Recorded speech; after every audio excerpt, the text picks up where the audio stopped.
Viewers, ये line का यहाँ पर होना इसको जीवन साथी की रेखा कहा जाता है, मगर हकीकतन ये लकीर जो होती है आपकी ज़िंदगी में वो लोगों की होती है। अगर लड़के की ज़िंदगी में कोई लड़की ऐसी गुजरी हो जो बड़ा असरअंदाज और उसके दिल को छुई हो, तो वो लकीर जो आपको यहाँ पर ज़ाहिर होती है। इस लकीर का हरगिज़ मतलब नहीं होता कि ये शादी की लकीर है। हो सकता है आपकी लकीर जो है यहाँ पर 2 हों या 3 हों, तो ये चीज़ ज़ाहिर करती है कि ये शख्स जो है ज़िंदगी में, लड़की हो तो लड़के के साथ जो है अटैचमेंट रही हो, या लड़के की लड़की के साथ अटैचमेंट रही हो। और जितनी लकीरें होंगी तो उस चीज़ के जो उनके दिल को असरअंदाज कर जाती है, वो लकीर यहाँ पर आपको दिख जाती है।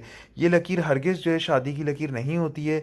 हो सकता है कोई शख्स हो जो अपनी ज़िंदगी में सिर्फ़ एक ही लड़की से जो अट्रैक्ट हुआ हो, उससे जुड़ा हो, तो वो लकीर जो है फिर यकीनन उसको शादी की लकीर कहा जाता है, उसी लड़की से वो जुड़ा होता है।